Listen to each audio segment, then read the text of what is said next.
the opposite of iambic.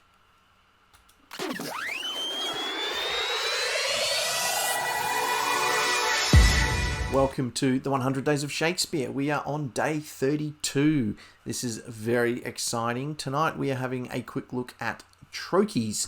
So Colin mentioned those in this video here, and it was something I'd planned to talk about, so I thought, well, let's just do it now rather than later.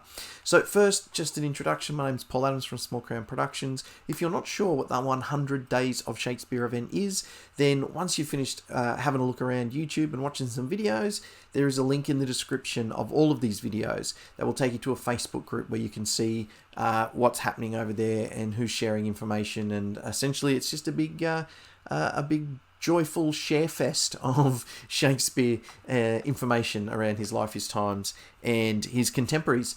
So without any further ado, let us jump into, let me make sure that I've got it up, tonight's topic.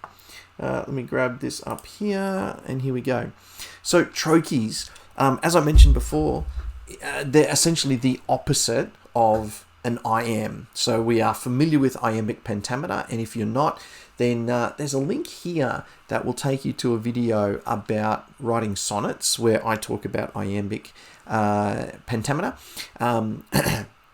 But basically, trochees are kind of the opposite of it. So let's have a look at a definition. So a trochee is a foot, which is a measure of verse, consisting of one long or stressed syllable followed by one short or unstressed syllable. So let's have a look at the two beside each other. So an iambic pentameter, an iamb is an unstressed syllable followed by a stressed syllable. In iambic pentameter, there are 5 of those in a row. So 5 being pent, and the iambic being the unstressed followed by the stressed measure of verse.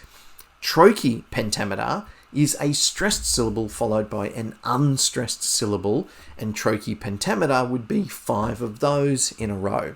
And so these different forms of writing are tools that Shakespeare uses to help kind of animate the text a little bit more.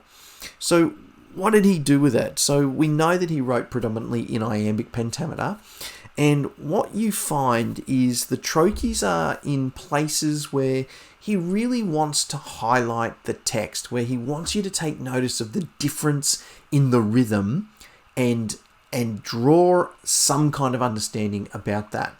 So a couple of the main kind of places I have found it used are around mysticism and magic. So the witches in Macbeth, the fairies in Midsummer Night's Dream, they speak in trochees. Not all the time, but they use it. And the other place that you see it is sometimes when someone's impatient or the pace needs to change for a reason. And we'll have a look at one example of that in a moment. So let's classic iambic.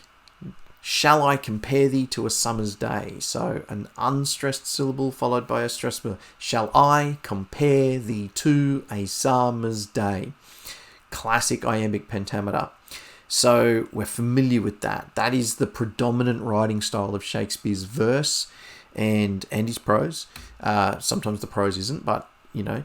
So a trochee we can see as an example of that with Richard's opening line of Richard III.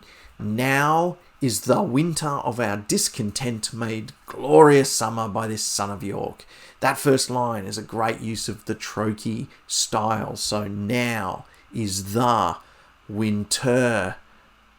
Wow, I probably got that wrong. Now is the winter of our discontent. It's funny, you get into that rhythm that the pentameter delivers, and it's actually hard to change. So it's something to really pay attention to. Here's another great example of it. Corin coming in to meet Rosalind and Celia in As You Like It. Now, Rosalind and Celia are disguised.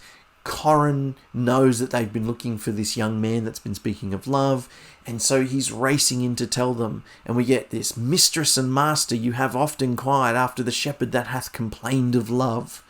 So This is another great use of Trochee. So he's coming in, there's a little bit more pace about his entrance, and it's just a really great example. And we'll just finish with this. Double, double, toil and trouble, fire, burn, and cauldron bubble. Now, this is not pentameter because there's only 4 sets of the trochees here, but you get a sense of that rhythm change, that structure change of the stressed and the unstressed in this style here. So this is the Witches from Macbeth in Act 4, Scene 1.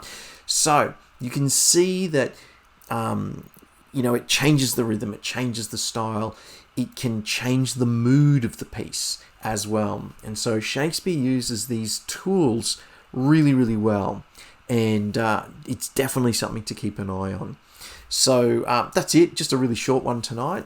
But keep your eye on that. And when you're working through the text, if you're acting and you're working through the text to try and get a sense of this, if the pentameter doesn't feel quite normal, then maybe play with this and see if this might be one of those moments where he's using a trochee. So that's it. Thank you so much. It'd be great if you could give this video a like if you got something out of it. Subscribe to the channel, and of course, I will see you on the next one.